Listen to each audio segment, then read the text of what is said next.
So this one, this was, well, let me start this way, I guess. This was the dumbest one. This is the one you get when you complete all of your grill safety, and you've mastered, which means like for us, like you had to work the grill during lunch rush, and not let the screen go red, Right. which is like the speed of service kind of a thing. So you got that one if you did that. It's like video game achievements. I think that's why I enjoyed it. So I got that one. And then this one, this was the one that led to my demise at Jack in the Box. Because this was the one, and by demise, I mean, like that's when I got in too deep. That was the one for having like 3 months continual 5-star rating at drive-thru. So they don't give that one out very often, which is what she said when she handed it to me. So we don't give this one doesn't go out very often. So that was kind of cool. And so you were the permanent drive-thru guy then after that, or what? Yeah, I basically, well, that's the thing that was messed up about our Jack in the Box is that like, yeah, I was the drive-thru guy, but I was also the front counter guy. So what they would do is they would give me a cook, they'd give me a prep person. So your cook manages the grill, and then your prep person managed fryers, right, and wrapping, right? And sometimes there'd be a third person to just do fryers, but then they would just leave me up front, and I would run drive-thru and front counter, which means that I sometimes the fryer would turn the corner and help pack bags if I was getting behind, but that usually meant like I packed bags, took orders, and did money. Yeah. And the way that we made that work was exactly like that, in that my grill and prep person all had headsets. We all had headsets on, so that if there was a drive-thru order, everybody heard it, and we weren't reliant upon the screens to tell us what to put down. It was, I heard it, so I'm putting it down. I've never worked in a fast food restaurant. You know, like, I don't know. I feel like people complain a lot about no matter what job they do. If you enjoy fast-paced work, it's a good job. It's a fun job. I enjoyed working fast food as a high school student. It was fast-paced. I thought drive-thru was fun. You know, you got to talk. And I was like, it wasn't like today when like you go to McDonald's or something and people are like, hey, what'd you want? Hey, welcome to McDonald's. What can I get for you? Like, it seems like nobody like enjoys life anymore. So like, I just like enjoyed life. I enjoyed doing the work that I was getting paid to take orders. It was fun. I'm a people person, so like I was constantly getting to know people. I guess in the stage of life that most people have worked, like food jobs. Yeah. My dad had me roofing, so and so before and after school, well, unless it's for your dad, your family company that's trying to pay bills and stuff. But he roofed when he went back to Austin, or when he moved to Austin. Roofing was how we kind of made ends meet, and so. Sometimes before school, but always after school, on the weekends, summertime, any breaks we had in school, we were on the roof. It was me and my brothers. My youngest brother was at the time probably 6 or 7, and he would sit up on the top of the roof and slide shingles down to us as we were nailing them down. So they never got too close to the edge, and we had some good times up on the roof. We didn't know any better. We didn't know that was a weird thing. Yeah, we did our. I helped my dad re-roof our house in Oregon, and then I helped him re-roof our friend's house in Gladewater. And that was enough Don't for let me. people know you have roofing experience. That's not very, that was like 200 pounds ago. I don't think there's no business for me being on a roof. You I haven't might been be in going through Gladewater. it. You haven't been in Gladewater for 200 pounds. I haven't roofed for like 200 pounds. That's what I was saying. Oh, well, you just said something about doing somebody's roof in Gladewater. Oh, no. In Gladstone. Oh, Gladstone. Yeah, Okay. that was my best friend's dad's house. Gotcha. Till we're all growing a beard. A man's face should never be bare. We just want some facial hair. We're anticipating, yeah, everyone's waiting for a beard. Hey, what is up, everybody? This is Behind the Beards. I'm Josh Fowler, a preaching minister still for just 2 more weeks in Baton Rouge, Louisiana. And Aaron Partlow's a youth minister in Longview, Texas. And here on Behind the Beards, we try to pull the curtain back, take a look behind the scenes, and reveal the things that go on in the hearts and minds of your ministers and ministry leaders. We've been Aaron, gone for a while. Man.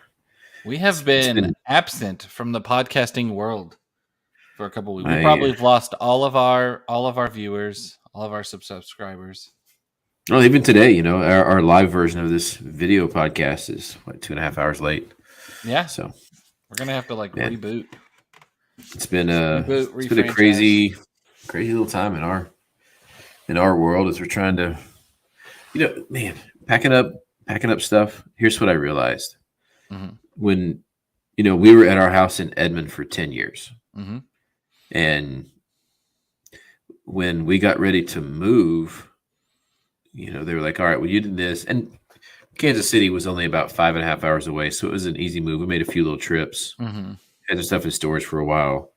The house we moved into was about the same size. So, but because of the nature of the move, everything went with us. Mm-hmm. And then when we moved from Kansas City to Baton Rouge, everything went because we didn't have time to really go through and really discuss what do we really need and what are we just toting around because it's baggage. But when we moved from Kansas City, we went onto the ABF website and they said, how big's your house? And it was like 1,100 square feet, 3 bedrooms. They said, okay, well, this is the size trailer you need.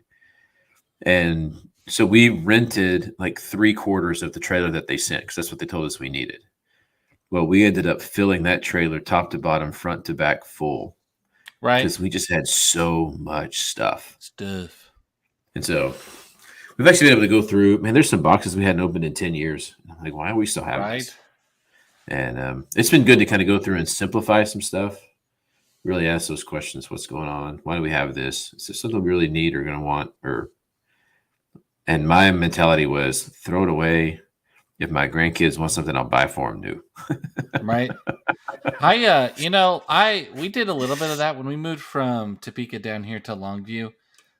We had a couple boxes that we had not opened from Washington when we moved to Kansas. And Laura's like, oh, let's open it up and see what they are. And I said, no. I said, let's just take it to the dumpster and throw it away. And she's like, well, what if there's something good in there? And I said, we'll never know. We'll never know. What if I miss something in there? I said, well, you haven't 7.5 years that we've been here. We ended up going through it. But I wanted to live a life on the wild side and be like, listen, we haven't opened it. Let's get rid of it. Josh has inspired us. We also have been cleaning out stuff. We took like 7 bags of clothing to Goodwill last week. And we cleared out our storage shed thing that we have out here. It was the first time I've been able to fit all my tools and everything in there. We went and bought some nice shelves. I bought some extra hangings and stuff like that. So like things are hung up, things are put away. They're not just thrown in there where it's like, okay, it all fits, but now like things are accessible. Like we bought a new bed and mattress and everything like that. And I needed to go get my screw gun because I know they say not to, but I'm not going to use that stupid little Allen wrench. Rickety. Yeah. No, I'll thank just you. turn my drill all the way down to like 2 or 3 or whatever, so it doesn't go super tight. And my father-in-law bought me the best gift ever, and it's just like this big box of bits, right? Oh yeah. Yeah. Like long ones, short ones, some the size of your head, all sorts of bits. So I was able to like zip, zip, zip, zip, put our bed together, put everything back where it goes out in our storage. I mean, it's nice. Dude, a new bed is But revolutionary. when Just saying. you buy a new bed for yourself and you plan to move your bed into your son's room, and then you've got to move something out of your son's room into your workout treadmill, guest bedroom, whatever you want to call it. There's a lot of cleaning and a lot of like, do we need this? Let's just get rid of it storing. So like, I got the futon. We have an old futon that doesn't really work anymore. I mean, it works, but we don't need it.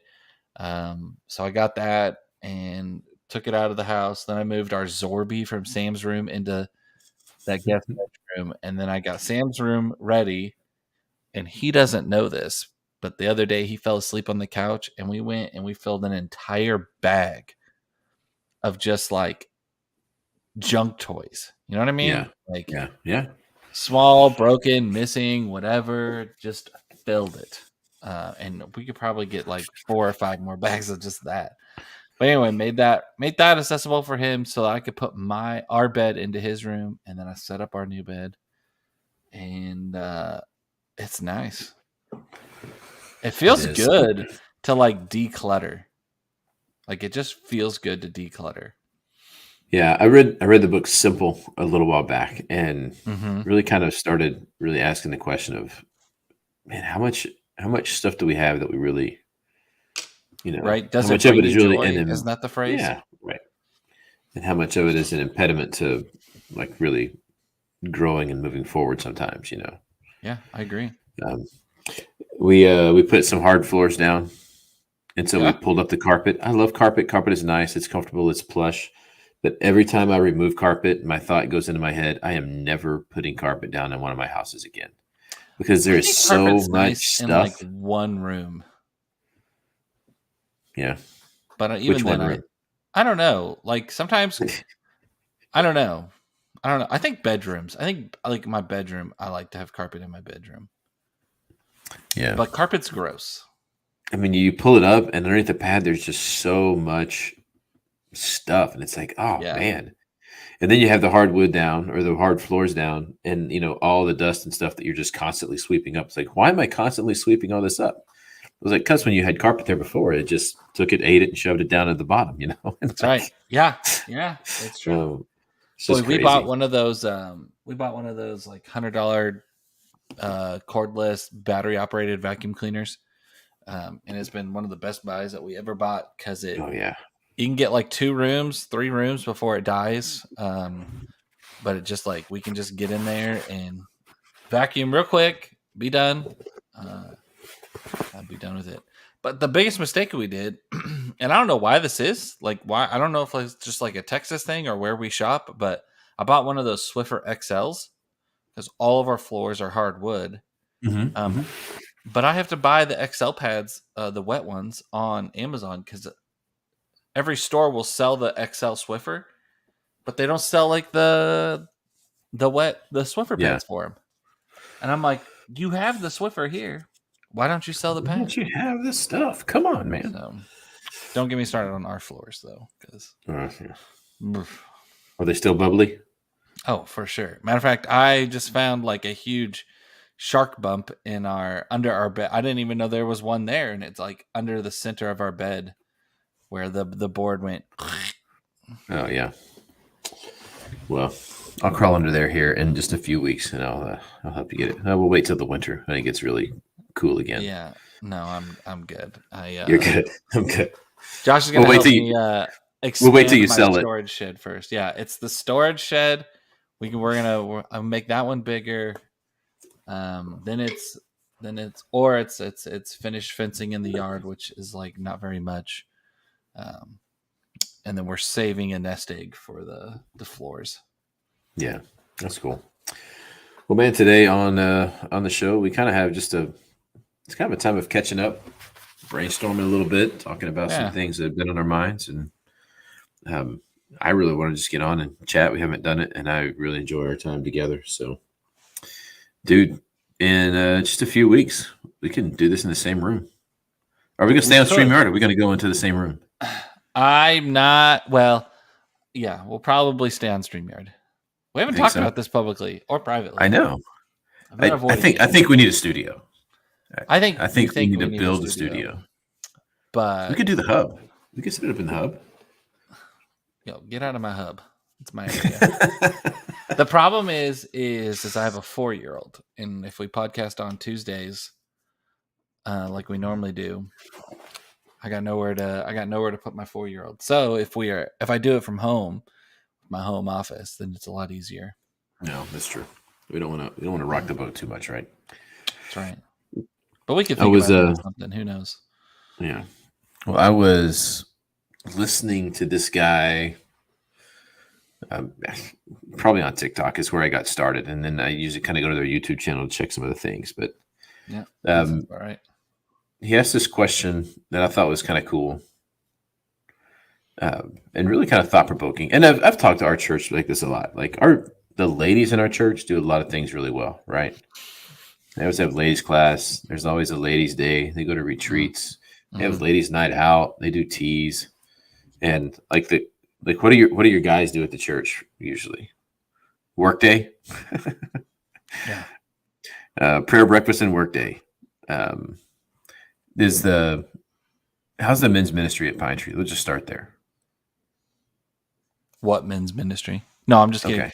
Okay. We have. I don't know that I would be the best judge of that, to be honest. I feel like because I feel like there are some really great aspects of our congregation that I just don't know about. Mm-hmm. I'm so entwined within our youth ministry program that maybe like it's kind of sad, but like maybe as a Christian male, like I don't get to join those very often. I know we have some guys who get together through the grapevine. I've heard like they get together and do like breakfast every Thursday at like 6:30 a.m. I know that there is a group of men that get together and play basketball on Wednesday nights. I know that this weekend that there's some guys planning to get away and go fishing for this weekend, and invited all males and anybody to kind of go and do that. And I think that was inspired off of one of our shepherds who stepped down for health reasons last year. Ended up passing away this last year, and it's kind of been he's had a big ripple. Super powerful, faithful leader. And anyway, some of the people at his memorial talked about every year they would get away. He would get away with his boys and some other guys, and they would go hunting and they would go fishing, but not before Rick, led a devotional. And so I think that's kind of inspired people to get back to some things that they had done in the past. But to say men's ministry and say, what is your men's ministry? I could put my finger on anything.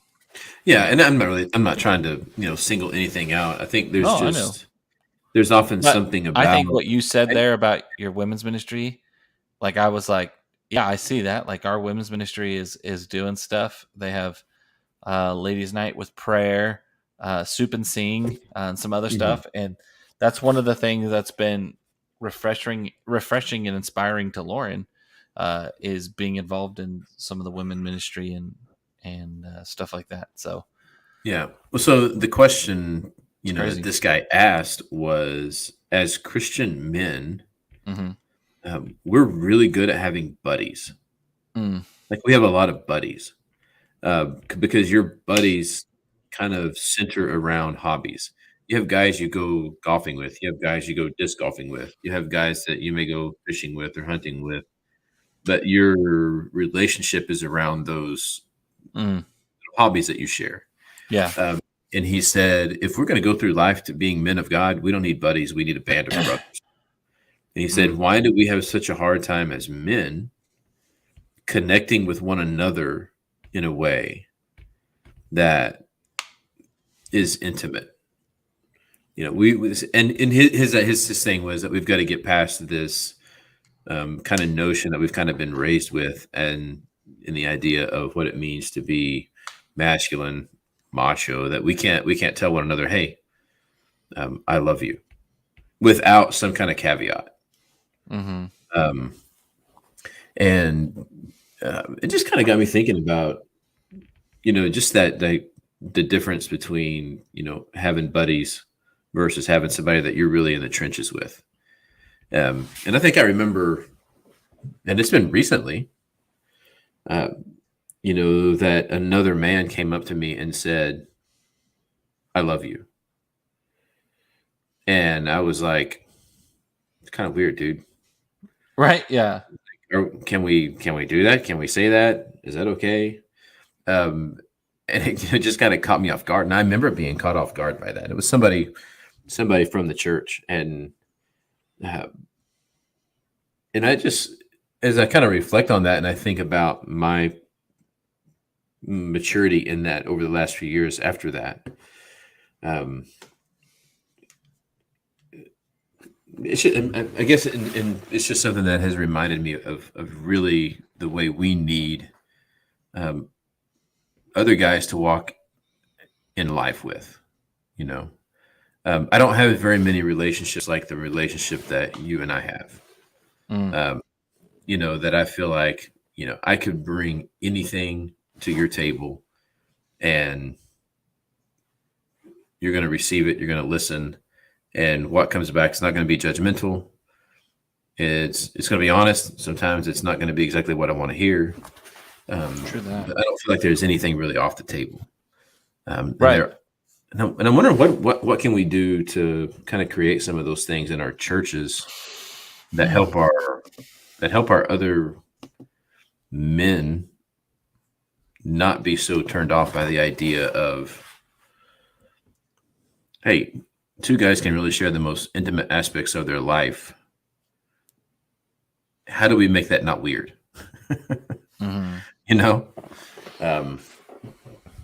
I don't know. It's just been on my mind lately. Maybe because it plays into some of what we are going to be doing there when we go out to Pine Tree with the connections and family stuff. But yeah, that's true. I think, I feel like there's a lot to unpack there. There's a lot that goes around there. There's a lot that happens in that, as well.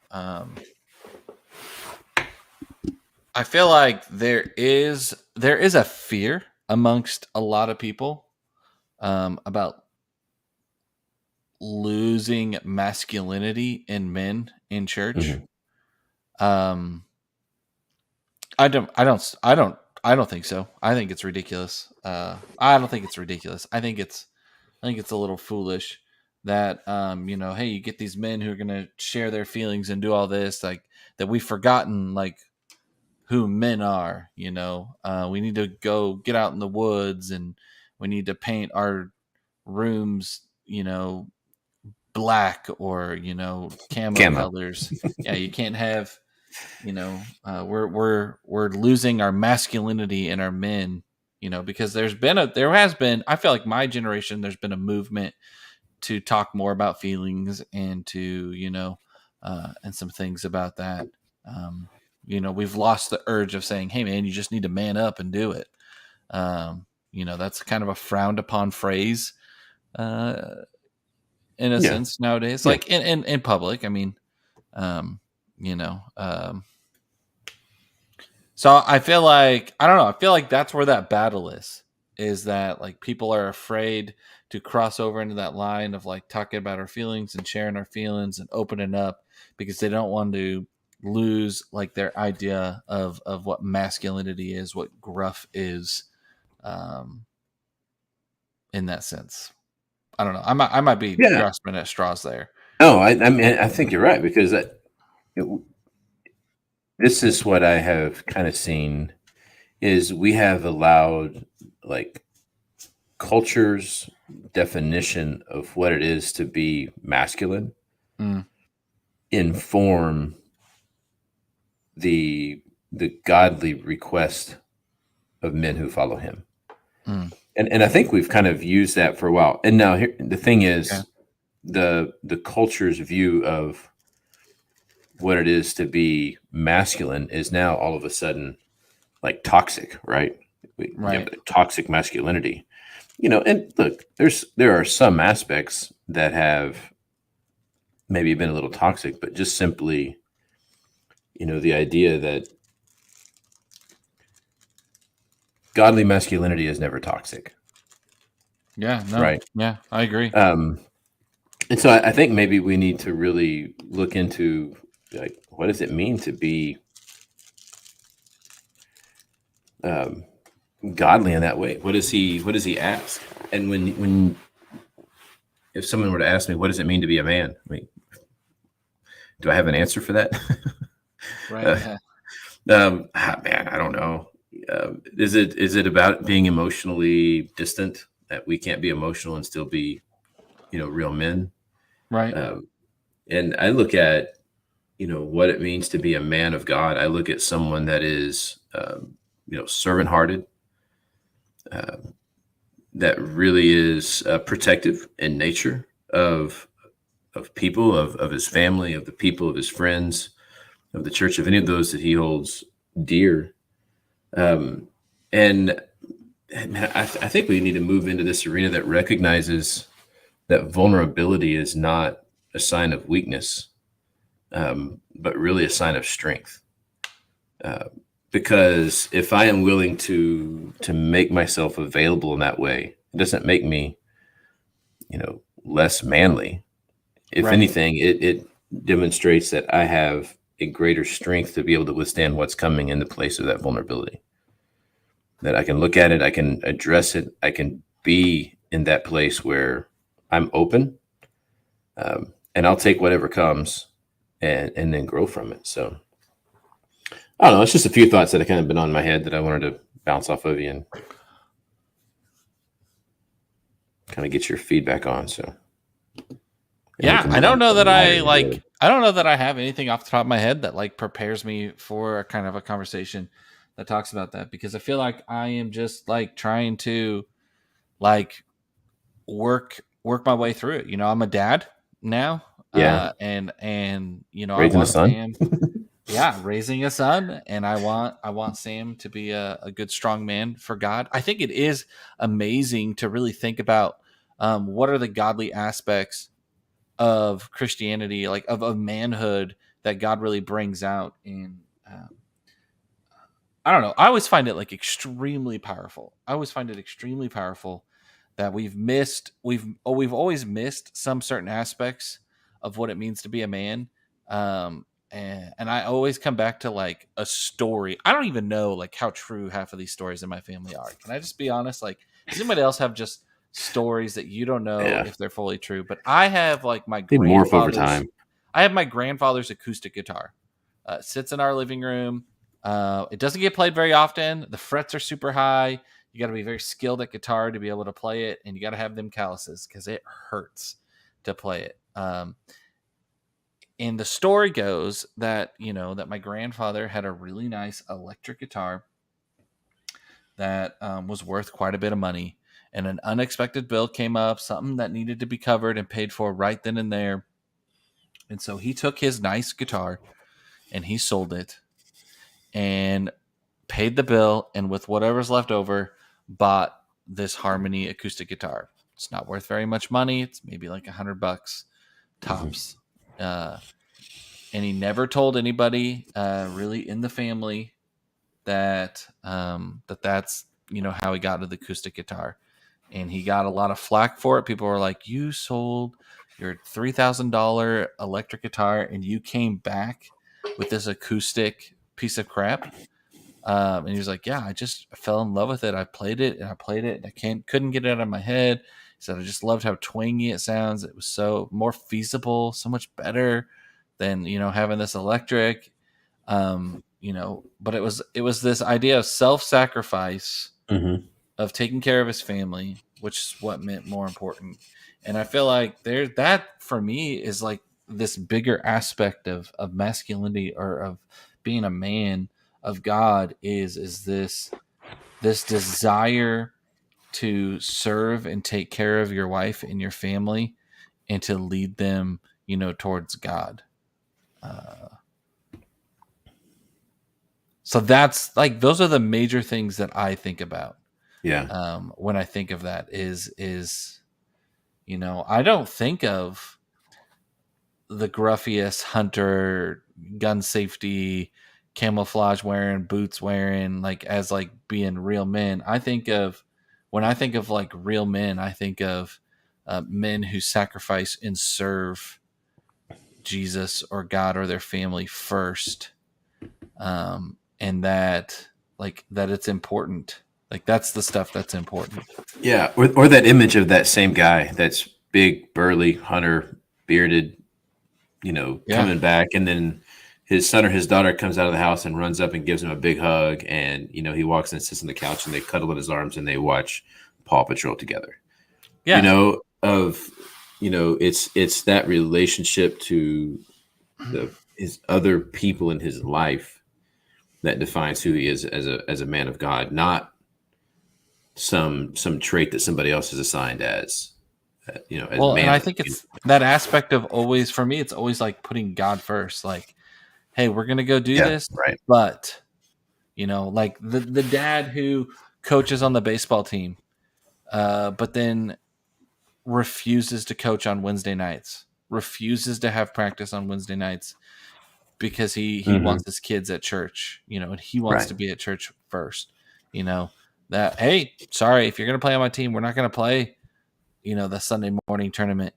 We'll play Sunday afternoon, but we're going to go to early service and go to church first because that's important. Or I'm going to make sure that we have church on the road, or we're going to have church service there, or some sense with my kids or whoever, is involved. Like that's going to be like his priority. His priority isn't baseball, isn't going pro, with his kids, but it's, hey, this is about teaching other people about Jesus. Kind of an aspect like those are the things that make me respect others. Matter of fact, I'll be honest, like Sunday morning, two of my favorite people at Pine Tree, two guys, they're awesome teachers, they're awesome leaders, they're wonderful dads. I'm like awkwardly trying to like get this sponge to clean off the blackboard. We painted a giant chalkboard wall, right? They're like hugging it out like hard in the living room, and one of them says, man, I appreciated what you said. And he's like, man, I love you, brother, and I appreciate you. And I needed to ask both of them a question about other stuff. So I like kept leaving and coming back, and they were still like just like encouraging one another and talking about stuff. And catching up, because I felt like they hadn't caught up in a while, is kind of what it seemed. And I was like, hey, I just don't want to interrupt, but I just have to ask you a favor, a couple questions, But I was like, man, that's good to see. And I hope like some other teens, saw that, because like these guys really showed like this brotherly love. They were talking about like their life and real stuff, which is why I didn't want to interrupt. But eventually I did. And I think that's the thing that I want to make. I hope we can make normal. Yeah. That we don't, because it is odd. I mean, it happens. It's there. There are some that are, but I want that, especially amongst the people of God. Like I want that to be the expectation.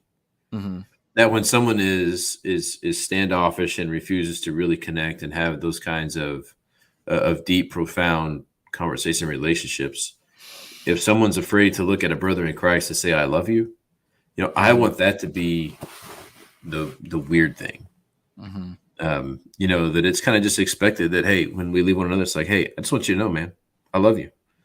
That we say that after we disagree, we say that, man, to me, that's one of the most powerful things also when you can be, and you and I had this conversation just recently about when you can have a conversation where you disagree with the other person and you have different points of view, and you can sit across the table and you can talk about my perspective and my belief, and they can talk about theirs, and you can finish that conversation still not agreeing, and say, I just want you to know that even though we disagree, I love you.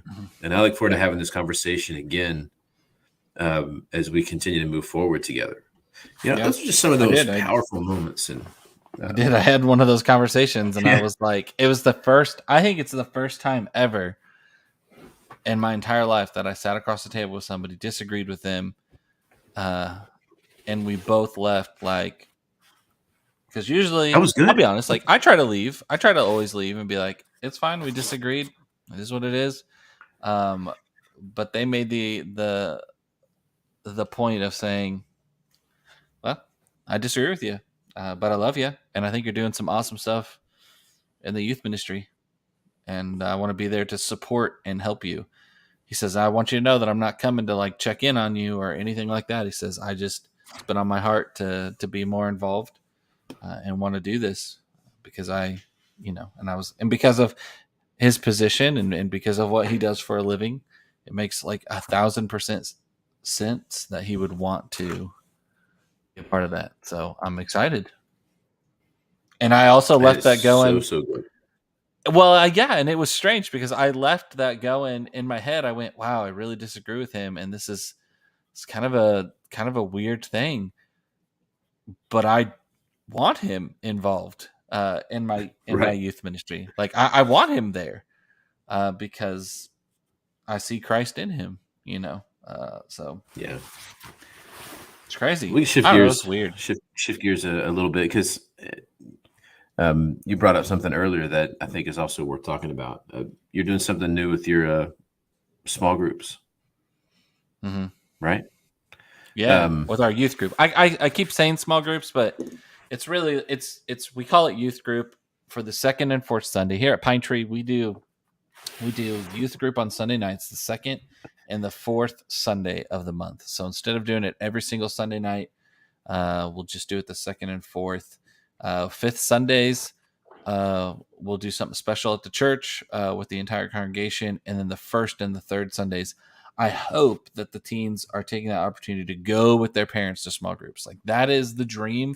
That's the hope. I don't know that they're all doing it, but that's the hope. And so I'm trying to do something different. The second Sunday of the month, I just want to do normal youth group. We might do a devotional. We might do a game. We might, it just kind of depends on what we're going to do. But the fourth Sunday, which is coming up this Sunday, I'm wanting to do a lesson that I prepare with a breakout groups is probably better, but having my adult leaders come once a month to that class to use this as an opportunity for them to pour in to those kids, to listen to them and pray for them. So it's new to me. And so I'm trying to develop it and how I want it to look and also make sure they have enough time to go over and do what I want. So I'm brainstorming it in my head how to create it. And it also makes me very nervous because anytime I invite other people to have a major function or a major part, and maybe it's because like it's hard to invite somebody into your ministry and say, stay here. And people so often want to go, okay, cool. Now that I'm here, let me bleed over. And it's like, no, I didn't ask you to do that. I want you, this is your task. This is your goal. This is what I want you to do. Stay in this box.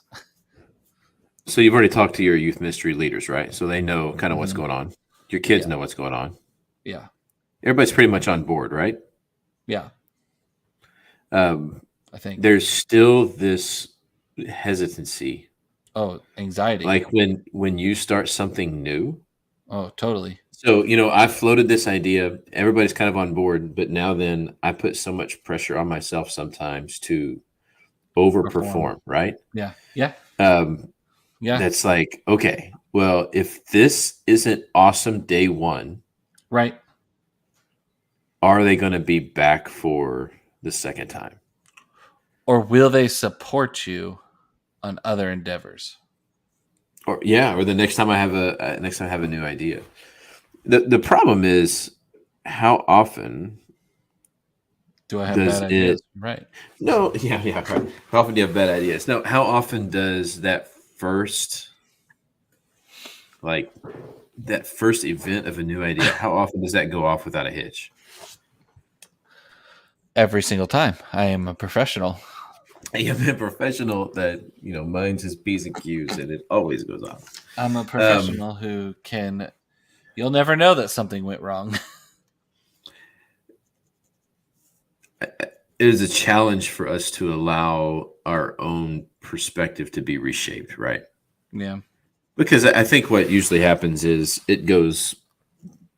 I don't say that's what usually happens. If we are approaching it with the right mindset, God and the Spirit are going to use that time for whatever is needed. It's true. And sometimes that lines Oh. up with my goal. Sometimes it's a little bit different than what I have in mind, and yet you have this system that's set up. Look, I mean, it's a valuable thing that you're doing with these, having other leaders speaking into the kids' lives, right? Mm-hmm. It's one of the big struggles that I have as the only minister on staff at a church. It's pretty good size, 170, 200 people. I'm the only voice that they hear. Yeah. Like, that's not, I don't want to say it's not healthy. It's not ideal, right? They need to have other people coming in and teaching class sometimes. They need to have other people that they can go to when they have something come up in life. Our adults, they need to hear from several different sources, because that's the way we really move forward in a holistic way. And so, setting this up where, you have other leaders leading kids, I think it's really good. And I think it's going to go well. What's the biggest struggle, though, when you're kind of putting something like that together? So you're going to teach a lesson and they're going to go off and they're going to discuss it, hopefully, right? Yes. Break it down together. So, me personally, I'm not super good at handouts. I have my lesson pretty well mapped out. So putting together something of value in my leader's hands,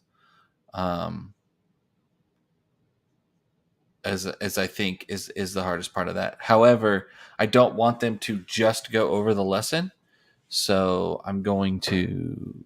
I've got other things I've kind of put in there. So, so that's kind of it. That's for me. That's it. And also like the releasing and allowing other people to have control. Mm-hmm. That's the biggest one for me. That's the hardest one for me. I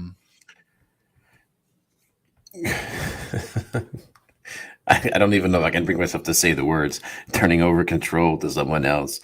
Yeah, man, it's hard. A challenge. It is. It's hard because it's my ministry. It's my youth ministry, and it's not.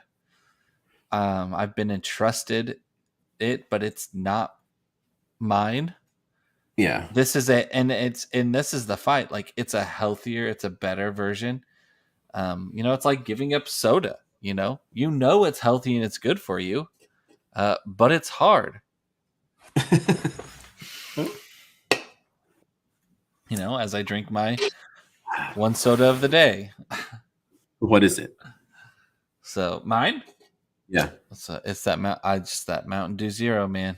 Oh, see, at least it's a zero. You're cutting out the sugar. I have ever since we did keto, and I say we because not just Lauren and I, Josh and other too. Yeah, that was a long time ago. It was a long time ago. The control for me is hard, man. When I get a greater perspective on what's actually going on, right, it's less difficult to release that control, right. But getting into that mindset is really hard, because the truth is, I know where we need to go. I know what we need to do. I know we need to have these other people involved. However, I feel really important when everything depends on me. Yeah, totes. And so I think there's a little bit of this fear of, if all of these other people are able to step in and do the job well, am I even needed? because I think it becomes very easy for us to find our value and our identity in how well we perform all of these different tasks at the same time. Mm-hmm. And I think one of the things we need to realize is part of the job is preparing and equipping other people to do these things and to do them well. And instead of working ourselves out of a job, that by teaching and training people to teach and reach and lead, we're actually creating job security because of what we are able to do. And so I think that's the challenge that I find. That's the perspective that I find hard to get into. And it really becomes that, hey, you know what? I think it's easy for me to just say, hey, look at me, I'm pretty big and pretty important. Nobody else can do what I do, so I can never be replaced. Right. And I mean, people that can do everything for themselves, we're a dime a dozen. The really rare person is the one that can train people to do that work and find fulfillment in training people to continue to train people. So I don't know, man. It's a challenge. I feel it, but It is a challenge. It's something that I am prayerful through. This whole idea has been in prayer. I've also I have really good leaders, and there's a couple of them that I've had deep methodical conversations with about this, and they go, "Man, I love the idea, and I love the concept of what we're going or what you guys plan on doing." I'm looking forward to it, and I think it'll be really good, and I'm gonna make it. It'll be fine. It'll be fine. The Bible class will be a good Bible class. We're going to talk about what love is. We're going to talk about a little bit of the difference between love and limerence, and so that'll be a lot of fun. It's February, so of course we're going to talk about love, and then so I'm looking forward to it. I know it'll be really good, so it'll be great. Yeah, and man, we come back to this a lot. I feel like, right, covering it in prayer. Begin it with prayer, end it with prayer. And just recognizing that you got some leaders in place. They're willing to show up. They're willing to go to work. And that's a big deal. And we also fight this battle of allowing past experiences to shape future expectations. And I think that's one of the other habits I really have to get out of is same here. Is assuming always assuming that the people that are in front of me are going to do exactly what other people have done. I don't want to say everyone else, but what other people have done. Because the thing is, the times that I've been hurt and betrayed, I mean, they really stand out, and it's really easy to forget those people that really showed up and were a presence of what we needed. So it's true. It's true. Matter of fact, 90% of the time, if I assume, I'm wrong. So yeah, that's right. That's the way it goes. Man, I'm glad we got the podcast today, but I'm also glad that y'all are here. I'm glad that you have subscribed to Behind the Beards. If you could leave us a review, that would be great. But we want to thank y'all for being here today. We also want to remind you of Galatians 6:9. Don't grow weary in doing good. It can be wearisome, it could make me wearisome about Sunday night, but it's a good thing. It's a good thing, and I'm excited for it. I really am. But this world is messy and life is messy. So allow God, use Jesus, the Holy Spirit, to use you to do something good in His name, not just in your name. I'm Aaron. That's Josh. That's me. And we'll catch you later on Behind the Beards. I wasn't ready for my video clip. Till we're all growing a beard. A man's face should never be bare. We just want some facial hair. We're anticipating, yeah, everyone's waiting for a beard. Caught me snoozing. Caught you yawning. I know. I was wondering if you were ever going to hit that.